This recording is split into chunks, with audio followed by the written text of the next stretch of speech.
Welcome to the Physician's Guide to Doctoring, a practical guide for practicing physicians, where Dr. Bradley Block interviews experts in and out of medicine to find out everything we should have learned while we were memorizing Krebs cycle.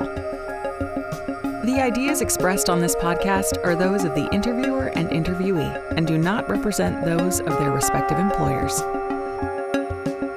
On the previous episode, we spoke to the frugal physician about how to save more money. On today's episode, we talk to the real estate physician about how to invest that money. Dr.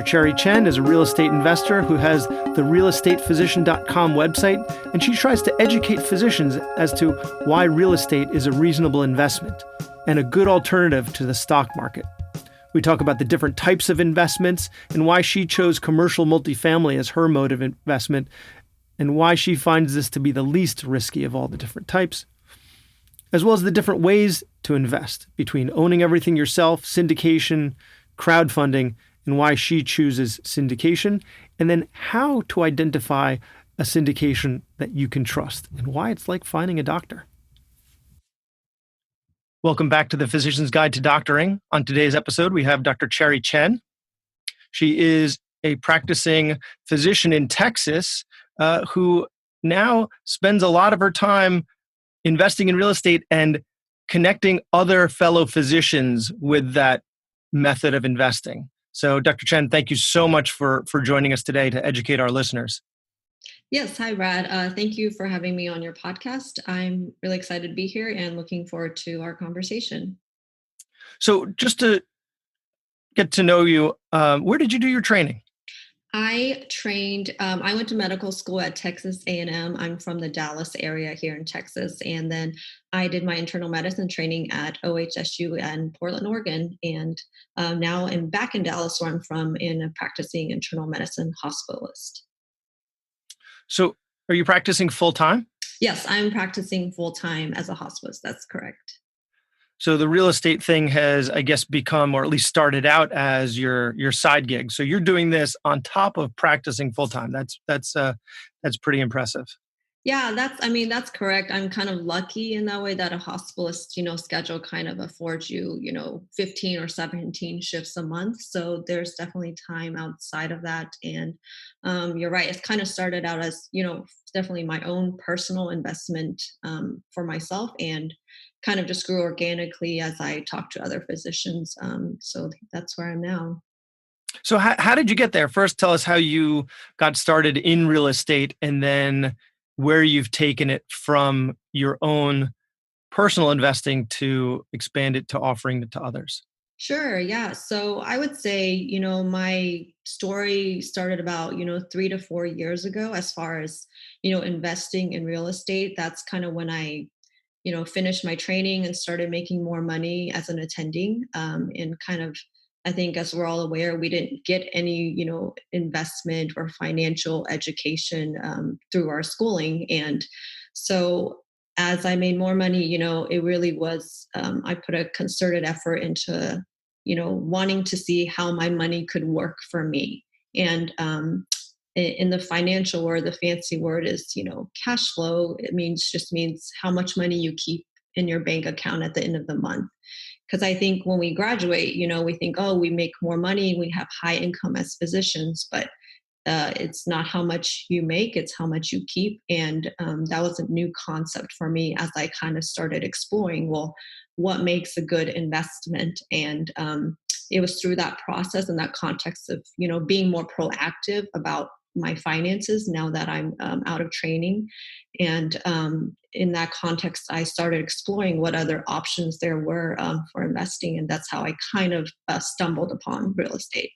What do you mean stumbled upon? Sure. So I think, for most of us, and for me, I had investments in my 401k or stocks and bonds or your IRA account. That was kind of basically what was really kind of, I thought, the only option, because it's all we ever heard about other people investing in. And nobody talked about, oh, I invested in real estate, So for me, when I looked, I had certain criteria that I thought would be important. And it wasn't like I had, like my A to Z criteria defined from the very beginning, but I kind of, as I was exploring other options, I realized, what would make a good investment. And you think about investing in the stock market, most people, I don't know, it's kind of the de facto or default. So we don't really consider it as a risky investment. But, when we talk about alternative investments, which is what real estate would be considered, a lot of people say, oh, isn't that risky?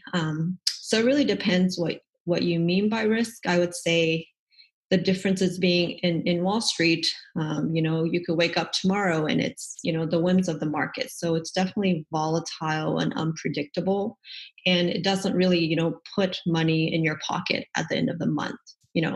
So those two factors being the stability and predictability of what an investment I think should be, and it bringing cash flow, meaning your money's actually working hard for you, independent of your time.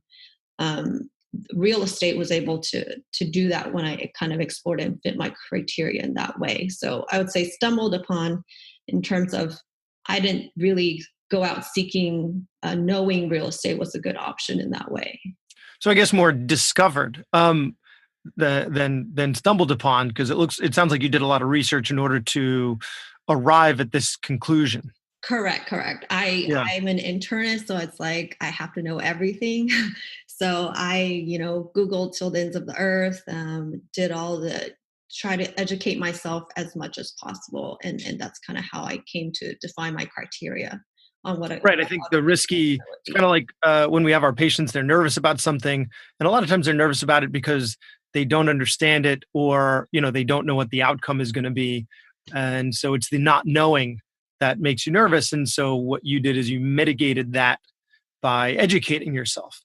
Right. When those people are saying, well, isn't it risky? It's a lot. Well, it's the lack of knowledge that breeds anxiety. So, but historically, are you aware of any comparison of the market to the real estate market, like the stock market to the real estate market?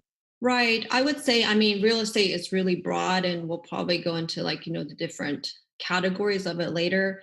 So when I talk about my investments and the niche I focus on is called commercial real estate. The most basic example being like an apartment complex, a commercial grade, meaning it's greater than 5 units. And so it's a big apartment complex. And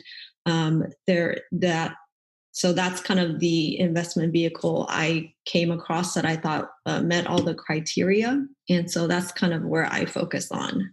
So you're saying historically, commercial multifamily real estate tends to be fairly stable. And just for the listeners, because I found this confusing, commercial sounds like nobody's going to live there, right? Commercial property sounds like something where there might be retail stores or industry, but commercial multifamily specifically refers to homes that contain greater than 5 units. Correct. And for that's, apartments, it doesn't necessarily have to be homes. There are things like you'll see, your self-storage facilities that are in your neighborhood. Some places have mobile home parks. Those are all considered commercial because it's generally greater than 5 units.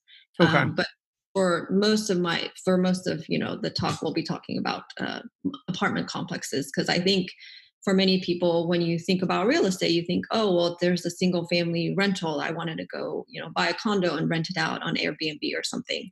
So there's some distinct differences when you go from a single family to a commercial grade multifamily apartment property. And the number there is the magic number is greater than 5. So if it's anything less than 5, you're dealing with maybe a duplex or an individual apartment or an individual house. And then just for completeness, because we had spoken about this before, you can also invest in industrial, so like an office building, or you can invest in a retail establishment. And not knowing, again, I don't have any full disclosure. I have 0 real estate investments right now. I would think that retail might not be the safest place to be, considering how much people purchase online and the direction that's heading. Any thoughts on that? Yeah, you're correct. Those are all, real estate, commercial real estate investment options. And, primarily why many of the commercial real estate is focused on apartments. And like you said, because, well, retail, so many people are buying online. Well, there's always going to be the demand for housing. And now there's the demographic trends where, millennials will, and they want the mobility. And it's not back in the day where, oh, well, you had an employer for 30 years. And so people like the idea of being mobile and not, saving up 30 years to buy their one home that they're going to live in forever. So multifamily, as far as an investment vehicle, has been really popular because it's kind of intuitive. You understand it. People need a place to live, and they pay rent, and what expenses you have at the end, that's your income for the property. So why do you find commercial multifamily to be the one that you've chosen as the safest or most advantageous investment? Yeah, I think So every sorry, not to be redundant, you just mentioned why you think it's safe because people are mobile and they want to be mobile and they want to be able to move around, and also people are getting married later and having families later, and so they're going to be want to spend more time being mobile. I mean, we all had between all of our schooling tons of right, move. exactly. Um, Yeah. but financially, what has been your experience and what has driven you towards that investment? Right. So I think, so for me, my criteria is one being, I think a good investment should at least be somewhat stable, predictable, and have, cash flow as an investor. I want my money to work for me and give me returns. So, just comparing it simply to, for example, if you had a single family rental versus an apartment complex, like a one door versus an 100-unit apartment complex. Um, if your tenant moved out tomorrow from your single family home, you would go from 100% occupancy to zero. you know in an apartment complex, if I have 100 units and two people move out, I'm still at 98% occupancy, right? So losing those two tenants, I might have a slight decline, but I would still expect a pretty stable return of my investment, as an investor who has, invested into the property. If you had your single family, your tenant moves out, then your cash flow is basically zero, right? And every month that you're spending to find a tenant is zero income. Whereas the 100-unit property, you Is still have negative cash flow, because right?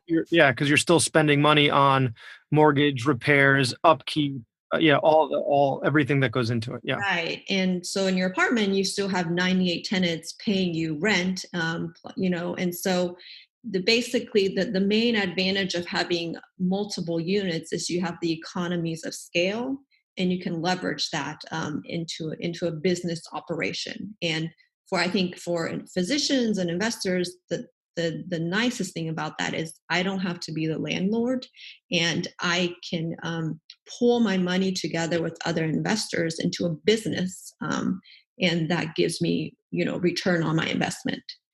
Yeah, we talk about the desire to have passive income. Right. And if you own an apartment and you're the landlord, that is not passive. That is the opposite of passive, because then all the upkeep and management and finding new tenants, and even if you outsource that labor, which actually you can do, I think it bears mentioning. I think it's called turnkey investments, where you just get a management company and they try to flip a house, and they'll manage the property and they'll flip it, and they'll use your money to do that.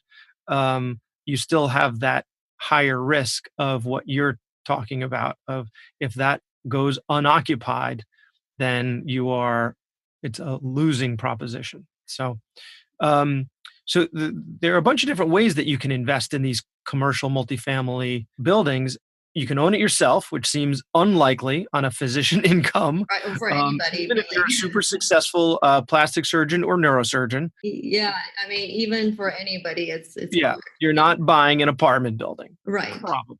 Um, then you can there's syndication, there's crowdfunding, and you can still invest in real estate in the market. They're called REITs, REIT. But so owning it yourself seems pretty straightforward if you're not doing just buying it yourself or finding one of those turnkeys, which might be a different episode altogether. Mhm. Um, there are syndications and there's crowdfunding. Can you talk about what both of those are? Yeah. So syndications is the way I invest in these real estate opportunities. And for people who have never heard the word, because I had never heard of that word, but it's just the fancy word in this real estate world where they're pulling multiple investors or multiple investors' money into a company that would purchase the apartment complex. Because, like we said, most people do not have $10 million to go buy an apartment complex all on their own. So in a syndication, the way it works is you have these deal sponsors who will talk to the brokers, who will go look at the apartment complex, who will verify the rent roll, look at all the financials, and find an apartment complex they think would be a good investment. And then the deal sponsors, then they need to find the money in order to purchase the complex. Now, in the syndication commercial world, it is still 75% leverage, meaning the bank finances and is the biggest partner in the transaction. But the deal sponsors still need to find 25% or so of the money. And that's when they would go to, for example, me, an investor who's interested in real estate, but I don't want to manage and I want to be able to be part of a bigger apartment complex. So then they would go to investors and to pull the money together and to syndicate to complete the transaction. So that's a syndication where one, you as a passive investor or limited partner in this transaction get to reap the benefits of the investment and share in the profits. And you are not at risk of, you're not signing the loan, you're not doing all the work of managing the property. And so you're a passive investor. You kind of basically collect what they call mailbox money when the apartment makes money and they distribute it to the investors. So in a syndication model, you actually have direct access to the deal sponsors. You can communicate with them. You can ask them questions. You can verify things.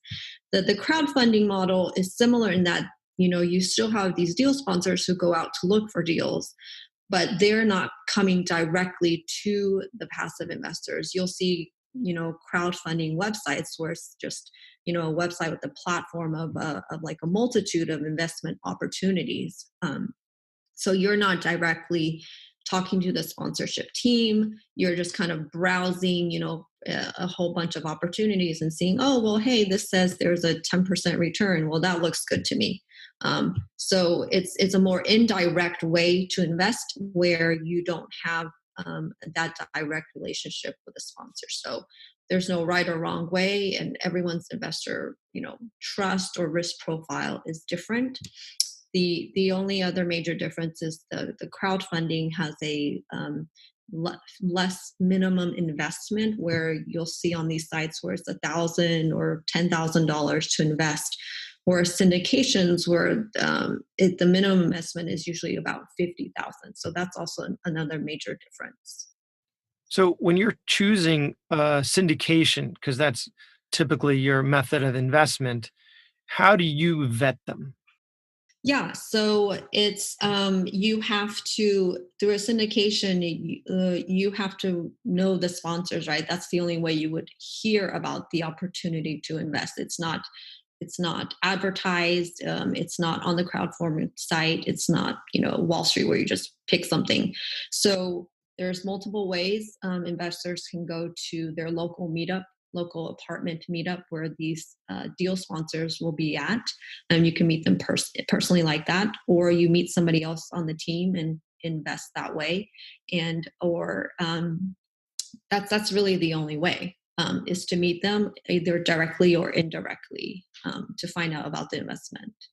So when we first met, I asked you a question and you had a very interesting way of answering it. And the question was, how do you know that you can trust the syndication? And you said the same way that you know that you trust your doctor, right? Like if you're trusting the syndication with upwards of $50,000, right? Your analogy was, well, you're trusting your physician with your life. So, if a lot of people find me by going to their town Facebook group, they'll go to the Facebook group and say, hey, does anybody know a good ENT? And sometimes my name pops up.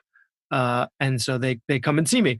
And so I guess you'd find your syndication in a similar way, except that you could have could you have your accountant look at their books and make sure that everything that they've done with previous deals was all on the up and up? And, is that type of stuff the type of thing that they make public to you? Right. Yeah. The physician patient analogy is something, I was trying to find like a good pertinent way to explain it. It's like if you were the investor talking to the deal sponsor as opposed to physician patient, right? And we're managing people's health, and versus they're managing an investment, but you're putting in significant amount of capital into the investment. How do you trust? That's like one of the biggest, I think, barriers or issues we come across when you come across an investment opportunity. And so it's just like how patients see us. They, like you said, indirectly they see you on Facebook. Well, they see that you went to XYZ school, you went to this residency training, you are accredited at this hospital. So indirectly you have this track record or reputation. In the same way, these deal sponsors, they have prior deals they've done, they have other complexes they've owned, and you can review all of that, and you don't even have to go through your CPA. The beautiful thing about the syndication is you ask them directly, because you are going to be a potential investor. You have the right to ask all these questions, and you ask them directly. You can say, well, hey, and sponsor, you projected that this will return 10% next year. Show me how you got there, or show me why you think this apartment can rent for $1,000 a month rather than maybe 800. You can ask them all those questions directly. But if they let's say they put together a building and it was doing poorly, right? Right. They wouldn't want to tell you about that. Is there a way to access that type of information? And a way to access that, there is no, database where you can put in, sponsor XYZ's name, and, all their deals would pop up. Now, most of them will have websites where they put in all their properties that they've, acquired. So that's a way to go to their website to say, hey, well, tell me about this property and what's been going on, And another way is invest just like patients. They say, oh well, Dr. XYZ referred to me. Oh, my friend came to you and they really loved you as their physician, so that's how I found out about you. You can talk to other investors that have invested with them. They can say, well, hey, even they treated me really well, or they did not treat me well. And so there's other investor testimonials you can do too. So I think trust, in this way, it was a question for me as well, but, one that I could verify their records, the fact that the apartment is a business, they can't make up these numbers. They look at the financial statements, they look at the income and expenses, and those are things you can ask for and verify yourself. And so that for me, and looking at things a very objective way, so that kind of helped me overcome that, the trust issue. Can you do that with crowdfunding? With the crowdfunding, I do not believe you can do that. I've never invested via a crowdfunding, so I don't know the step-by-step process of the way that works, So I don't want to misguide the listeners, because I've never done it step by step myself. Okay, and I think that's fair. And thank you for admitting that. That's much appreciated by everyone. For crowdfunding, though, and correct me if I'm wrong, and you've never done it, but I think they can advertise where syndications can't. And so syndications thrive off of their reputation and these introductions, right? You find syndications that have done well, you introduce them to other potential investors. With crowdfunding, they have these websites and they can just advertise, and because you can find them this way, they don't need that word of mouth reputation. It's kind of like, I guess, Actually, I'm having trouble thinking of an analogy. I guess physicians advertising versus just before the days of advertising, there was just word of mouth, and if you had some bad outcomes, then that would get around, and then you're kind of sunk. Do you know if that's true of crowdfunding? Yeah, so the only one exception to what you said is, through syndications, the sponsors, there through a syndication, there's two ways they can raise money. Like we said, the first way is where they directly know the investors, through their circle, or the other way that they can legally advertise it is if they made what we call a 506 C offering, and that just it's an SEC term, and that in that way, when they are only advertising to a specific investor, what they define as an accredited investor, um, then they don't have to have that relationship or know you exactly. So there's that one exception. Okay. You're making a pretty convincing argument for investing in commercial multifamily real estate through syndications. But I think there's more of an argument to be made, right, in terms of the tax advantages of these investments, because high income individuals pay a lot in taxes. Although we're not going to get political, but our current president and his son-in-law involved in real estate turns out don't pay much in taxes, and that's not, again, not political. That's not through tomfoolery or trickery. Some of it may be, but it seems that it's on the up and up because of how real estate operates. That somehow you can protect your investments from, or you protect yourself from taxes. So can you talk about some of the tax advantages of investing in real estate? Yeah, I am, obviously not an accountant, and so I don't know the exact ins and outs. But on a very, like basic level that I understand it as an investor myself, is that um, because you're investing in real estate, and real estate, in the government's eye, is something that they want to promote investors to invest in, because one, we talked about, it provides housing, it provides jobs, it provides for growth in a city, in a community, and they want investors, people out there, to provide housing for these people. So government provides incentives to promote activities that they want to promote, whether we believe it or feel for or against it. So the advantage of investing in real estate, which people commonly say, you can have tax-free income. And that's coming from, as a real estate, you get depreciation of the property, of the building, of the equipment.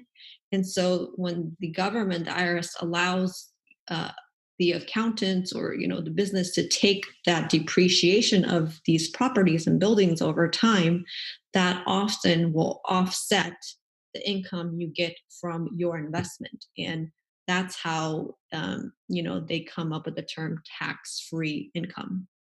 This is how I'm understanding depreciation. And correct me if I'm wrong. You buy a building, kind of like buying a car. As soon as you drive it off the lot, Correct. it starts to lose value because the building is aging. So the building is losing value. It's depreciating. And so it's almost like, if you lose capital losses in the market, you can deduct your losses. You now have capital losses because your building has depreciated. So even though you built the building a year ago, it's a year older and it's depreciated. And so that capital loss can be deducted from your taxes. Is Correct. that what depreciation is? Yeah, like the building, and so in commercial real estate, the IRS allows you to kind of deduct that over, like, the cost over 27 years or something like that. So just think about how much money that is for an apartment, like 100-unit apartment complex. And so that depreciation is often much larger than your income that you get as an investor. So whatever passive income you get, if that's less than the depreciation of the building, then you don't pay taxes even though you have earned some income, correct, on your investment. So wait, let me see if I'm understanding this because I used to live in Long Island City, which is right across the East River from Manhattan. There are some gigantic, fancy buildings there that Mhm. might have 800 units, and I'm just making up a number here. Yeah, yeah. Let's say one of those buildings is worth $100 million. Mhm. You're saying, in the eyes of the government, after 27 years, that building is worth zero. So it has depreciated to nothing. Oh, so I didn't mean it in 27. It's like, so let's say for instance, and these are just totally made up numbers, right? Like for instance, this 100-unit complex building, the building itself, is $1 million. You can't really say I'm going to take $1 million on your tax form this year. You take that million, you divide it over a 27-year term, and that's the amount you can legally maximally deduct on your tax form. That's what I meant by the 27 years, not saying what you were talking about. Does that make sense? Okay. Yeah, yeah, that definitely makes more Right, sense. right. And so, of course, these are just totally made up numbers, but on a general basic level, that's kind of what people mean when they say, "Oh, well, there's the tax advantage of investing in real estate." Because if you through your Wall Street, through stocks and bonds, any gain is taxed as your ordinary income, which is a lot for many of us. And that's also the same if you invest in real estate through REITs because it's part of Wall Street. So that's the tax advantage of investing in real estate in this way. And have you had any experience with your buildings being financed by the banks in terms of non-recourse loans? Have you been in that situation? Yes, and actually, the I would say probably I wouldn't want to say 100%, but majority of these properties are non-recourse loans through the bank who finance about 75% of these transactions because and that's kind of another layer of if you want to say how do you vet an investment because banks are conservative and they're out to make money, and for them they see apartments or these properties as quote unquote safe investments, and so they actually finance about 75% of the purchase price when you purchase a building like this. So they do their own underwriting, they do their own analysis, and they come up with what the purchase price or the value of the building is worth themselves. So these properties are majority non-recourse financed. So if the whole thing goes under, you don't own this is just to clarify, this is what non-recourse means. If the whole thing, for whatever reason, like let's say, right, some of us believe that the market is a bit frothy right now and we're at the Mhm. precipice of potentially something bad. Um, if that happens and the building doesn't get built, then what happens to that 75% that the bank has lent us? Right. So I would say so so we talked about non-recourse, the other side is recourse loan, so what non-recourse means, like you said, is well then we don't have to pay, you're not liable to the bank for this loan. The only one exception and is that if for one reason you're committing outright fraud, or it's called what they call the bad boy carve out. If you're not acting, in quote unquote normal behavior or committing fraud, then that kind of cancels out the non-recourse, the not then you would be held liable as in that you being the deal sponsor, not you as a limited partner, because you're not signing on the loan. I think if you do something to the property as well, like if you something toxic or something happens on the property, something environmentally unsound happens on the property, I think that's another reason. Yeah, so there's certain reasons, but those are far few and in between. The environmental toxins is if the banks found out about that, and that would be definitely before it was even an investment available to investors. If the bank saw that, and they would not lend to purchase the property to begin with, and so that's probably what you're talking about. Okay. Well, if I had a friend who was investing in their 401k, and maybe they were trying to dabble in the market, try and beat the market, which we know can't be done.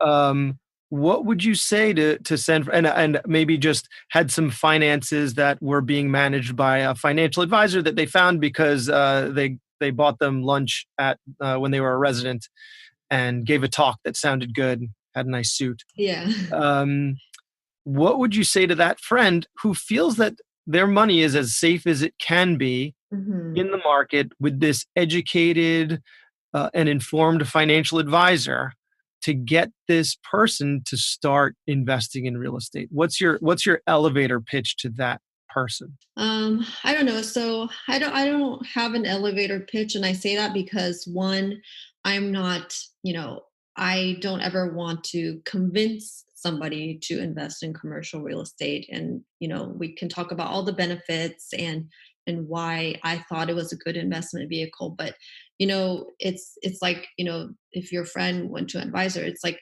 nobody really understands your financial situation, and what your financial needs are more than yourself. Nobody cares more about your money more than yourself. And so I really would say, what I've always said to other friends or families, colleagues, what to me the most really important is that, what is your investment philosophy, or what is your criteria? Because one, your friend might be right, and him going to have his advisor is probably the safest, because maybe his or her goal is to say, I just want enough for retirement, and if I put a certain percentage of my income every year into a quote unquote stable, safe mutual fund, I will have enough for retirement, correct? And he wouldn't need to look outside of that vehicle.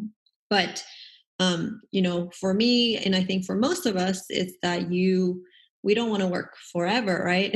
At least I don't want to work forever. I love medicine and I'll be in it for a very long time, but I want the option of, if I needed to for some unusual life circumstance, with family or friends, my loved ones, that, well, maybe I can work fewer clinical hours, or we just want the option to have more non-clinical time to spend with our family. So that's why real estate was really attractive to me, because one, quote unquote predictable income and the cash flow, and you don't get that no matter how much money you earn, if you don't keep that. And one, if you're really good at saving, but two, you'd have to work forever. And that's why I say, if real estate has the advantages and the criteria, if you're looking for passive income so that you can have the option to choose to work less should you choose to.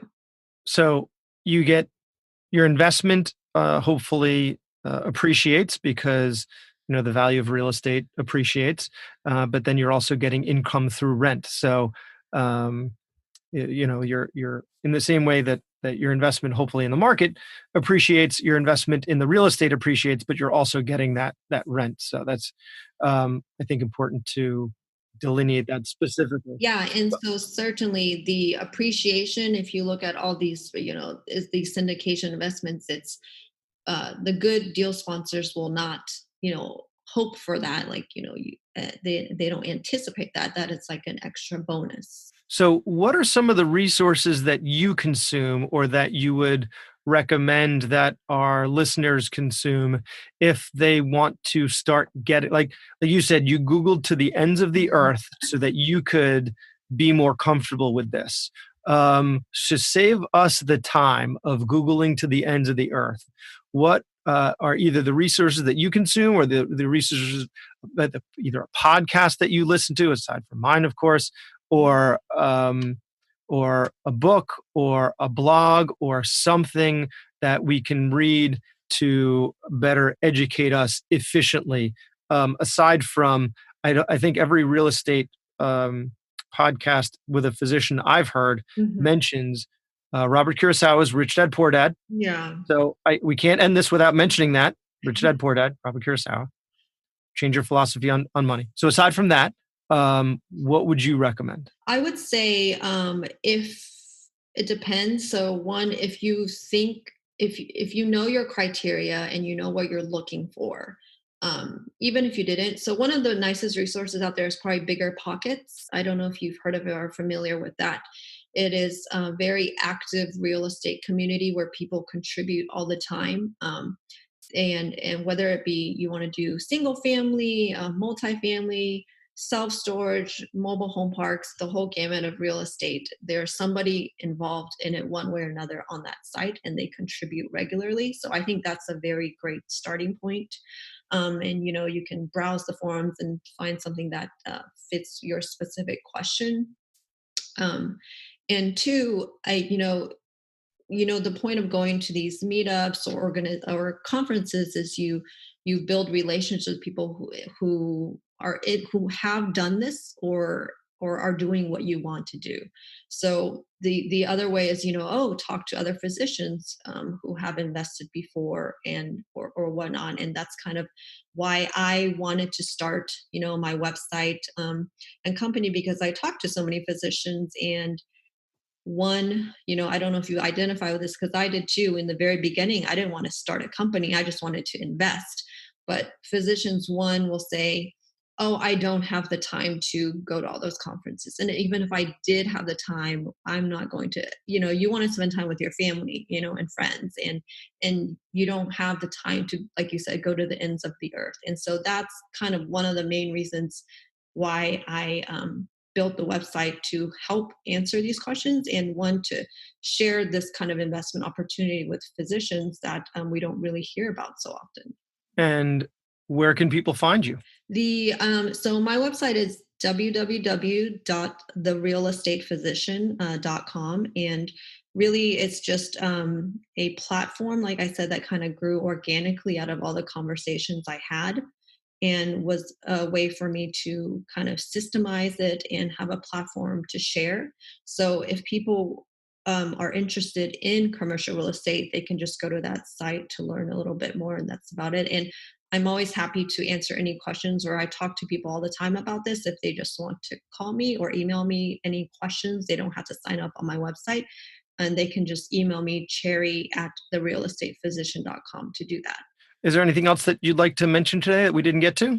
I don't think so. I really, the one thing I would say is that like you said, we sometimes as physicians just leave, our investments to advisors, but I really would, um, you know, not to say they don't do a good job, but really just, at least in your framework or mindset, be more proactive about your financials, whether it be, understand a little bit more about the stocks you're in, or one, think about, do you need cash flow? Do you not need cash flow? So just be more proactive. Then you can set the criteria for what you're looking for.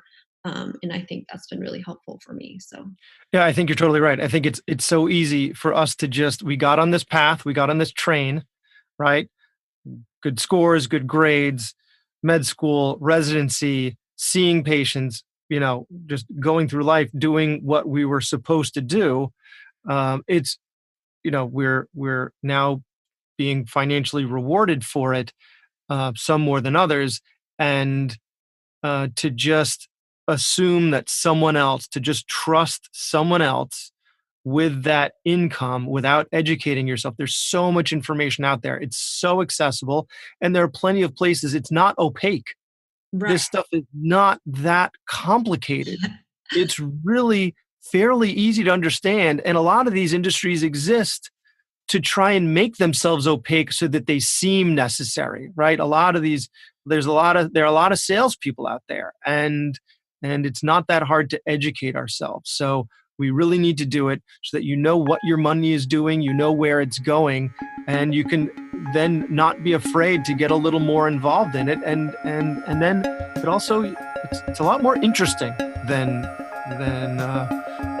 many people think it is. So, Dr. Cherry Chen, the real estate physician, thank you so much for taking the time today. It has been a pleasure. No problem. Thank you so much, Brad. It was a pleasure. That was Dr. Bradley Block at the Physician's Guide to Doctoring. Find all previous episodes on iTunes, Stitcher, Google Podcasts, or wherever you get your podcasts, and write us a review. You can also visit us on Facebook at facebook.com/Physician's Guide to Doctoring. If you are interested in being a guest or have a question for a prior guest, send a message or post a comment.